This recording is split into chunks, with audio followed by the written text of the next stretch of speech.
imagine stepping into the absolute ultimate human pressure cooker. Oh, it is brutal. Right. Like, you take a group of perfectly coiffed, deeply tanned 20-somethings, completely isolate them from the outside world, and just strip away their phones. Yeah, no phones, no music. No music. Literally every single normal social support network they rely on is gone. And then, just when they start to feel secure... That's when they start getting comfortable. Exactly. Just when they start whispering sweet nothings in the dark and feeling safe, you physically tear them apart. It's so cruel, but so fascinating. Right. You throw them into two different lavish environments and introduce this fresh batch of incredibly attractive, highly motivated singles, and their sole explicit mission is to blow up those existing relationships. I mean, it is a psychological terrarium cranked up to an absolutely blistering heat. So true. Welcome to this deep dive, everyone. Our mission today is to completely unpack the psychological chaos, the absolute strategic blunders, and the wild fan reactions from Season 13, Episode 29 of Love Island UK. Yes, and honestly, it's a classic reality TV crucible. What's so compelling is that it never fails to completely short-circuit the human brain. Never. Not once. Right. Like, we love to romanticize human bonding as this natural, organic, unbreakable process. But when you introduce this level of engineered temptation, combined with forced separation, the facade just crumbles. You get a front-row seat to some of the most fascinating, chaotic, and frankly bizarre behavioral responses imaginable. Oh, totally. We get to see what happens when the primal urge for connection collides with the hyper-awareness of, being watched by millions of people. Exactly. But to really grasp the gravity of the behavioral collapse we are about to analyze today, we first have to establish a clear baseline. Right, we need the context. Yeah, we need to know who was standing where when this earthquake actually hit. So to set the stage for you guys. Yeah. Right before this brutal physical split, we had a fresh recoupling. The official starting lineup. Yes, the starting lineup looked like this. We had Samraj and Mecca, who had just reunited and were feeling strong. Very strong. We had Simba and Angelista, Finley and Ellie, Sean and Lola, who honestly looked pretty solid. They really did. Lorenzo and Yasmin. Kavan and Jasmine, who were coupled up somewhat reluctantly, but, making a go of it.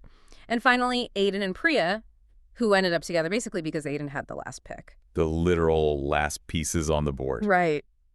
But as we comb through our sources today, from detailed episode breakdowns to passionate fan commentary, we are going to dissect why some of these Islanders are playing the game horribly, horribly wrong. So wrong. It's almost painful to watch. It is. We're extracting the broader lessons about loyalty, desperation, and what happens when you momentarily forget you are performing for the cameras. Yes. So let's start with what I can only describe as a mass psychological delusion happening right now in the main villa. Oh, the main villa is wild right now. The contrast between the two villas in this episode is nothing short of a sociological case study. I mean, it really is. You have a stark, almost cartoonish dichotomy in how the two groups are handling this physical separation. Over in Casa Amor, the original boys are treating the experience like an unregulated frat party on spring break. Oh, totally unhinged. Right. But back in the main villa, the original girls have effectively transformed this lavish vacation home into a Victorian mourning parlor. A Victorian mourning parlor. That is the perfect way to describe it. It's the loyalty trap. And these girls are playing the role of the grieving widows to absolute perfection. To perfection. Reviewers are noting how incredibly jarring it is to watch. Like, we've got Priya pacing the room, acting what fans are brilliantly calling HR-coded. Yes, HR-coded. She's marching around demanding, what are we doing with the bed sitch? Like, she's trying to organize a corporate retreat that has gone totally off the rails. She's basically trying to unionize the girls against any form of temptation. And her efforts are wildly successful, which is the bizarre part. It's so weird. Ultimately, 5 out of the 7 girls in the main villa refuse to even entertain the idea of getting to know the new Casa boys. I don't get it. The data points here are staggering. For a show literally predicated on dating, you have contestants actively choosing to drag their bedding outside and sleep under the stars rather than simply share a mattress with a new person. Sleeping outside.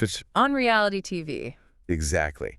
And you have Ellie, who is literally crying over Finley just hours after he finished unpacking his suitcase. Hours. The commentators noted it felt like 11 seconds had passed, and she was already in tears because she missed him so much. It's incredible. And Jasmine is weeping, saying she misses Kavan's face. While, and the dramatic irony here is so thick you could cut it with a knife, Kavan is at that exact moment passionately kissing Charlene over in the other villa. The timing is just brutal. Right. And I have to push back a little here on the fan narrative that this behavior from the girls is just sweet and romantic. I think it makes zero sense. Oh, I totally agree. It's like going to a 5-star, all-inclusive luxury buffet, but refusing to eat a single bite because you had a decent ham sandwich last week. Why are they doing this? Is this actual, genuine loyalty, or are they just terrified of public perception if they stray? Well, I'd love to believe it's pure romance, but the psychological data from the sources suggests otherwise. Really? Tell me more. Yeah, what's fascinating here is the underlying psychology of the space itself. Analysts of the show have astutely pointed out that geography plays a massive role in dictating their behavior. Oh, wow. The geography. Yes. The girls were left in the main villa. Psychologically, that physical space acts as the home. Oh, I see. They are surrounded by the beds they've slept in, the mirrors they've used, the pool they've lounged by with their original partners. It creates this incredibly powerful subconscious illusion that they are the loyal wives waiting dutifully at home. While the men have been sent away on a lad's holiday. Exactly. Oh, that is brilliant. So the actual architecture and geography of the game is manipulating their emotional response. Precisely. If the producers had sent the girls to a new villa, their behavior might be radically different because they wouldn't have those physical anchors. That makes so much sense. Right. In the main villa, they are anchored to their past decisions by their environment. But to address your point about public perception, there is absolutely a deep-seated performative aspect to this. Oh, 100% performative. They are acting as if they have been married for 50 years and have a mortgage and 3 kids. But in reality, they are pledging undying allegiance to men who couldn't even behave on a supervised date just days prior. Literally, they barely know these men. What we're actually seeing is the sunk cost fallacy mixed with a heavy dose of respectability politics. They want the audience to view them as tragic, fiercely loyal heroines. It's just wild to watch. And the commentators are tearing their hair out over this, pointing out that not a single one of these girls, except maybe Lola, has any logical reason to be acting this intensely loyal. Not at all. They are prematurely locking themselves down without any guarantee from the other side. And the irony is, by refusing to play the game, they are actually putting themselves in incredible danger. Yep, they really are. Like, if their men come back with new partners, these girls are going to be left standing there alone, chopping what the reviewers refer to as serious breakfast. Meaning they're going to be served a massive, humiliating portion of reality. Yes. A huge portion. It's going to be so embarrassing. And this raises a fundamental question about the nature of the show itself and human nature by extension. Right. Casa Amor is specifically designed to test connections. If you don't engage with the test, you aren't actually proving your loyalty. You're just avoiding the exam entirely. Oh, I like that. You're skipping class. Exactly. Yeah. True loyalty, in this context, would involve having a conversation with a new, attractive person, realizing your original connection is stronger, and actively choosing to return to it. By building a fortress and refusing to even speak to the new boys, the girls are operating entirely from a place of fear, not a place of strength. They're hiding, which is the exact opposite of what is happening over in Casa Amor. Complete opposite. While the girls are locking themselves in a psychological tower, the boys are absolutely out there exploring their options. But here is where it gets really compelling. Not all of them are succeeding. Oh, no. Definitely not. In fact, some of them are failing so miserably at the art of seduction that it is physically painful to watch. I want to shift gears and look at the absolute tragedy of Aiden. Oh, Aiden. Aiden's behavior is providing a masterclass in what happens when male ego meets artificial scarcity. It really is. He is giving us what the internet and fans have unanimously branded as beggy behavior. Beggy. Yes. He's completely abandoned any semblance of natural charm, pacing, or situational awareness. Beggy is such a brutal but accurate term. Like, for those of you who might have missed the specifics of this cringe fest, Aiden is walking around Casa Amor constantly begging the girls for kisses. That's hard to watch. Specifically, he zeroed in on Martha. He corners her, explicitly asking for a kiss, asking for a hug, and he gets flat out rejected by Martha, who looks completely uncomfortable and just says no. Good for her, honestly. Right. But then, in a twist that must have absolutely shattered his ego into a million pieces, Martha turns around and passionately kisses Samraj just moments later. Ouch. Yeah, that public rejection sends Aiden into a complete psychological tailspin. Oh, totally. You can see it. You can watch him get trapped in his own head in real time. He starts looking around the villa and realizes that every other guy has managed to secure a kiss outside of the structured games and challenges. He is the sole outlier. The only one. The desperation becomes so thick and palpable that even his fellow islanders are mocking him behind his back and sometimes directly to his face. Lorenzo actually jokes that they need to start a Donate a Kiss Foundation for Aiden. A telethon for Aiden's love life. Huh. It's brutal, but when you watch him operate, it's like watching a guy in a high-pressure sales job on the last day of the month, frantically trying to meet an arbitrary quota just to keep his job. That is the perfect analogy. He's treating intimacy like a transactional checklist rather than a natural progression of human connection. Does Casa Amor artificially create this panic? Because it seems to make these guys feel like they are fundamentally failing as men if they don't lock down physical intimacy within 48 hours. It heavily manipulates that exact insecurity. Casa Amor creates an intense environment of peer comparison combined with an artificial scarcity of time. Right. The clock is ticking. Aiden is looking at his peers, Kavan, Lorenzo, Simba, and seeing them hit these benchmarks of reality TV success. But his fatal flaw, and what the commentators point out so brilliantly, is that he fundamentally misunderstands the mechanics of attraction. Oh, completely. Begging for a kiss makes a woman feel like an object. It makes her feel like she is just a tally mark on his scorecard, a means to an end to soothe his bruised ego rather than a genuine romantic interest. Right. It's the glaring difference between a guy saying with his body language, I want to kiss you because I am incredibly drawn to you, and a guy saying, I want to kiss you because I need to prove to the guys over there that I can. Exactly. Women have an absolute radar for that shift in intention. Martha sniffed it out immediately.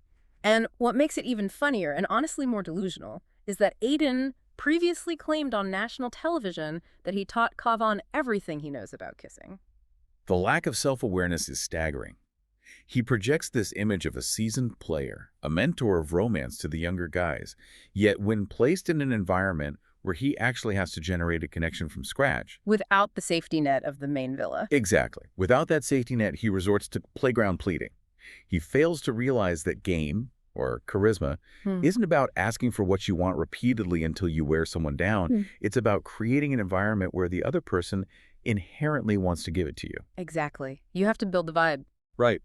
Aiden completely stripped the agency away from the women he approached by making it entirely about his need, rather than their mutual desire. He's basically throwing a party and no one is showing up, and he's getting mad at the guests for not walking through the door. Exactly. But on the complete opposite end of the spectrum, we have another islander, Sean. Sometimes affectionately referred to by fans as Fitzy. Fitzy. Sean has the exact opposite problem. He is participating way, way too much. And in doing so, he is accidentally showing his entire strategic hand to the audience and self-sabotaging his own narrative. Yeah, Sean's behavior during the Don't Bottle It challenge is arguably the pivotal moment in the episode, primarily because of the stark contrast it creates with his partner back in the main villa, Lola. Oh, the contrast is insane. Let's look at the mechanics of this challenge. It is designed by producers to force physical contact, passing fluids mouth-to-mouth, raunchy dares, a head-to-head battle for a party. The entire point of the game is to create friction and blur boundaries. And it certainly did that. Let's look at Lola first to set the baseline. Lola is back in the main villa, our Victorian morning parlor. When it's her turn to participate in a particularly raunchy dare, she flat out refuses. Completely shuts it down. She tells the group, very respectfully, that she won't do it because she doesn't want to upset Sean. She takes a literal loss for her team to protect her relationship. It's a very traditional, arguably overly cautious display of loyalty. But meanwhile, over in Casa Amor, Sean has lost his absolute mind. The juxtaposition the editors used is almost cruel. While Lola is sacrificing a point for him out of devotion, Sean is treating the challenge like it's his personal audition for Magic Mike. Literally. He rips his shirt off. He engages in a highly aggressive three-way kiss with the girls who have the smallest feet. Which, okay, according to the strict rules of the challenge, was required, but the sheer ferocity and enthusiasm with which he executed it was entirely his own choice. Nobody asked him to go that hard. Yeah. And then he proceeds to do the worm, a stripper-esque floor dance, aggressively toward the new girls. The fans were appalled. The reviewers were screaming at their screens. If he is trying to win the show by playing the loyal boyfriend archetype, isn't he doing a terrible job by acting like a rabid dog off a leash the second a challenge gives him an excuse? Oh, completely. It's like watching an actor in a play who suddenly forgets they're on stage, breaks character, and just starts reading their stage directions out loud to the audience. The fan backlash has been severe for exactly that reason. Mm. Reviewers have labeled him a chatty patty, someone who simply cannot keep a secret or play a subtle game.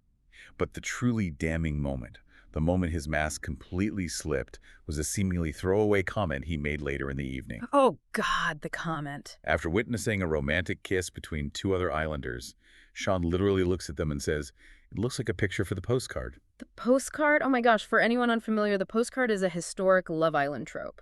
Producers take wildly out-of-context photos of Casa Amor misbehavior, print them on a physical postcard, and slide it under the door of the main villa to cause maximum emotional devastation. It is lethal. By explicitly naming the producer mechanic out loud, Sean completely gave the game away. He really did. It's what we call breaking the fourth wall, but doing it unconsciously. Yeah. Fans immediately seized on this comment. It proved that Sean doesn't view his time in the villa as a genuine search for connection or romance. No, not at all. He has the entire show mapped out in his head as a production schedule. He is constantly anticipating the producer's moves. He thinks he knows how the narrative arcs work. The loyal couple, the dramatic challenge, the movie night fallout. He is actively trying to produce himself to a victory. But the irony is, he's failing terribly at it. If you are trying to produce yourself as the loyal, winning couple, you don't do a three-way kiss and a naked worm dance on national television when your girlfriend is sitting in the other villa defending your honor. Exactly. It exposes a fatal flaw in his logic. He thinks because it's a sanctioned challenge, the rules of his relationship and public perception are temporarily suspended. Like a free pass. Right. But the audience, and eventually Lola, doesn't compartmentalize it that way. No, of course not. It reveals a deeply cynical approach to the reality TV format.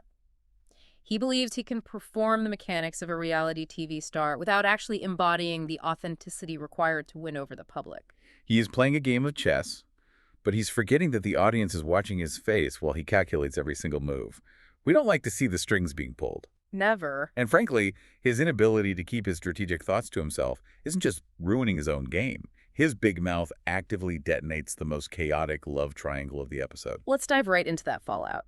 Sean's inability to keep his mouth shut directly triggers absolute nuclear fallout between Simba, Nevaeh, and Mara. Oh, this is wild. This is chaos playing out in real time. So to set this triangle up, Simba is technically coupled with Angelista back in the main villa. But in Casa Amor, he is bouncing like a pinball between two brand new bombshells, Nevaeh and Mara. And this is where the speed of attachment in Casa Amor becomes truly mind-boggling.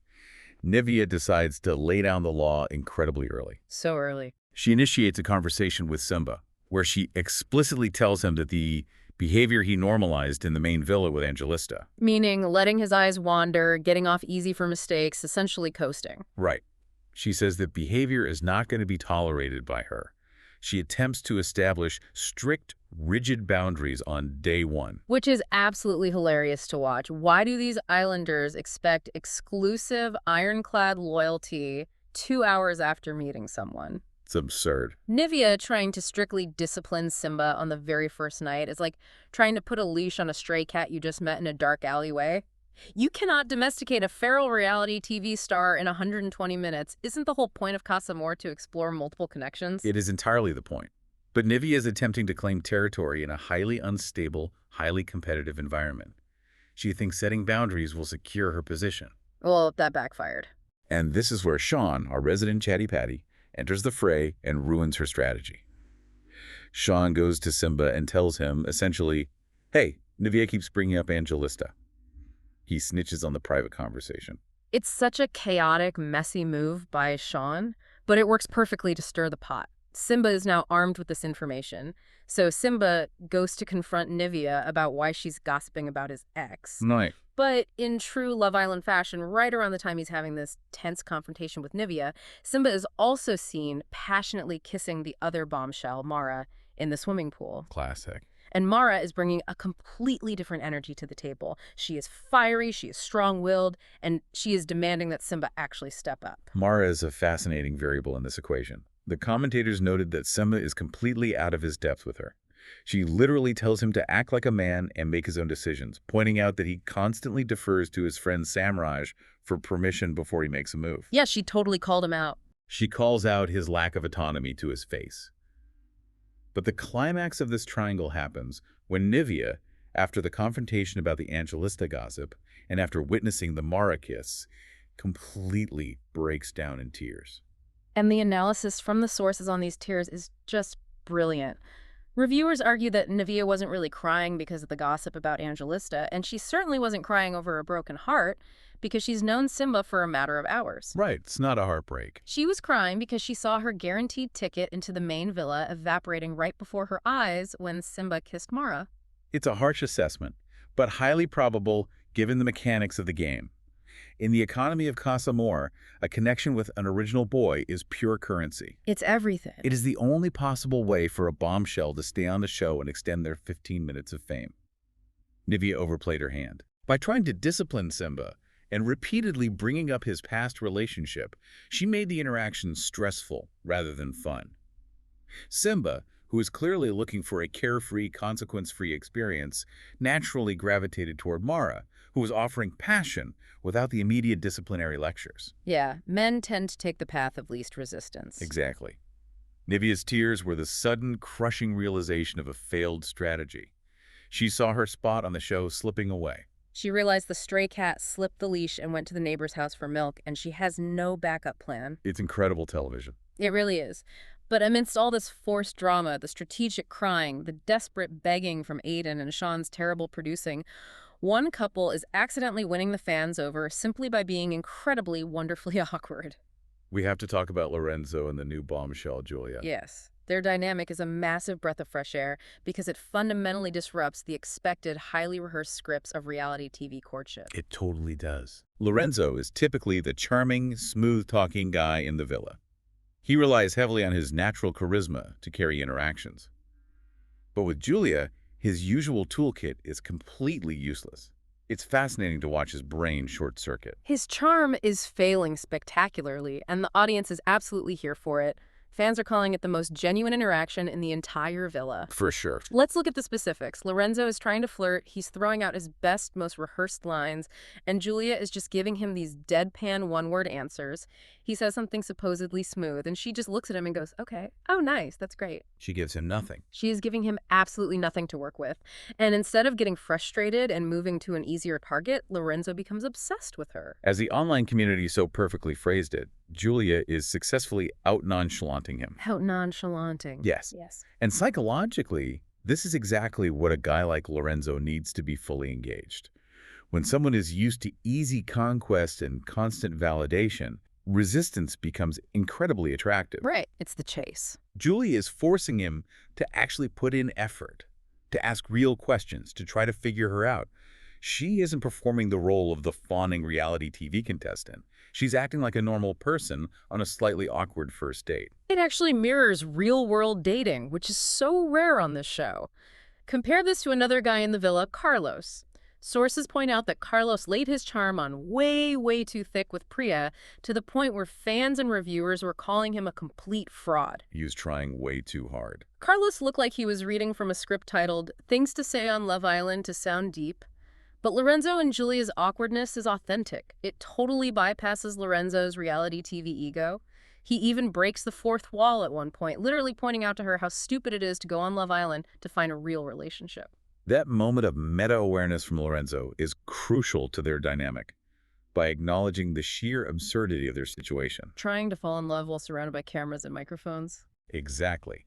By acknowledging that, he actually creates a moment of genuine connection with Julia. They bond over the shared ridiculousness of the format. But it raises a great question about modern dating power dynamics. Oh, totally. Do the sources suggest Julia's apathy is a highly calculated strategy, the classic treat him mean, keep him keen approach? Or is she simply genuinely unimpressed by the standard reality TV posturing? From what I'm reading, I think it's a bit of both. She knows her worth, and she's not going to pretend to be swept off her feet by a guy she just met just because producers want a cute montage. Right, she's not playing along. And Lorenzo is eating it out of the palm of her hand. It's the only real earned chemistry we are seeing. It's like when you stop trying so hard to be cool, you actually become interesting. Exactly. The lack of performance becomes its own form of magnetism. But, of course, this is Love Island. The producers cannot and will not allow pockets of genuine connection or peaceful ignorance to exist for long. Never. The machine needs drama. Which brings us to the masterful stroke of psychological warfare designed to blow the entire game wide open. The fallout. The impending doom. Let's set the final scene of the episode. The Don't Bottle It challenge ends. The main villa, our Victorian morning parlor, wins the challenge. And they are rejoicing. They're so happy. They are celebrating, completely and utterly unaware that their partners have been moving wildly across town. We even have a heartbreaking moment where Simba, over in Casa Amor, hears the distant cheers from the other property and says, "I can hear Angie's voice, man. She sounds so happy." Oh, that was so dark. It is brutal because we, the audience, know exactly what he's been doing in the pool with Mara. The dramatic irony is dialed up to its absolute peak. The loyal girls, Jasmine, Yasmin, Ellie, they are sleeping outside, trusting their partners blindly, feeling secure in their moral high ground. Too secure. But the producers know that this status quo is bad television. You can't have half the cast refusing to play the game without consequences. The tension needs a massive release valve. And that release valve comes in the preview for the next episode, which reveals a terrifying new twist. The secret selfie challenge. Yeah. This blew my mind. I am honestly marveling at the evil genius of these producers. Traditionally, the show relies on the postcard we mentioned earlier. Producers selectively edit photos of the bad behavior, print them on a physical piece of cardboard, and slide it under the door of the main villa. It's a passive delivery system. But this is active digital warfare. The preview reveals that the Casa girls, the new bombshells, are given a secret mission to take photos of their intimate moments with the Casa boys using their own phones, and those photos are going to be sent directly to the main villa. It is a brilliant, terrifying evolution of the format. By outsourcing the surveillance to the bombshells themselves, the producers achieve two devastating things. First, they incentivize the bombshells to be even more aggressive in their pursuits because they need the photographic evidence to successfully complete their challenge. Oh, they're going to be hunting for content. And second, they weaponize the very technology the Islanders use for harmless curated selfies.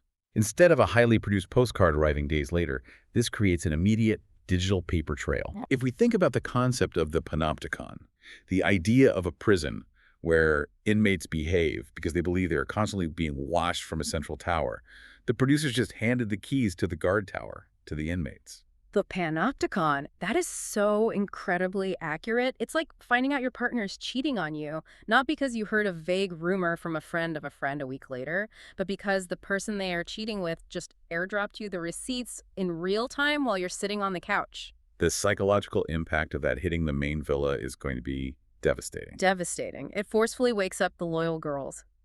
Jasmine, who is literally weeping about missing Kavan's face, is about to get a high-definition photo of Kavan's face pressed against Charlene's. And consider how fundamentally this changes the defensive strategies of the Casa boys. Up until now, men like Sean or Kavan have operated under the comfortable illusion that they can control the narrative. Oh, they thought they were so safe. They believe they can do whatever they want in the vacuum of Casa Amor, and then carefully curate their confession when they return to the main villa. They plan to say, oh, it was just a challenge, or it didn't mean anything, it was just a peck. But once they realize there is a photographic paper trail generated by the women they are kissing, that illusion of narrative control shatters completely. Exactly. They can no longer spin this story to minimize their guilt. The objective truth has been captured and transmitted. They are going to realize they've been playing checkers while the producers have been playing 3D chess the entire time. It is going to be an absolute bloodbath, and honestly, they deserve it for forgetting they are on a television show that literally thrives on their misery and interpersonal conflict. It truly synthesizes all the behavioral themes we've discussed today. We're seeing the danger of performative loyalty, the transactional nature of forced intimacy, and the fatal flaw of believing you are smarter than the game itself. It really does. So as we wrap up this deep dive, let's distill the ultimate takeaways for you based on our sources. We've seen the sheer danger of performing premature loyalty, building a fortress to protect a relationship that might already be burning down across town. Yeah, the loyalty trap. We've cringed at the desperation of Aiden's transactional intimacy, treating human connection like a punch card rather than a mutual desire. And we've watched Sean completely fumble his strategy by forgetting that you cannot control the narrative when you are in a house full of cameras and now weaponized smartphones. It's a perfect microcosm of human frailty under intense pressure. It really is. And it leaves me with a larger, final, provocative thought for you to ponder regarding human relationships in the digital age. When we look at an environment like Casa Amor, does it actually reveal a person's true underlying character, how they act when they think the consequences are delayed? Or does it simply test who is the most highly skilled, manipulative gamer? That's the million-dollar question. Think about that the next time you see someone carefully curating their romantic image on social media. Are you seeing the authentic truth of their relationship, or are you just looking at a carefully staged picture for the postcard? Oof. Something to think about. Until next time, remember that the X-ray machine of reality TV might be murky, but the fractures in these relationships are about to be broadcast in high definition.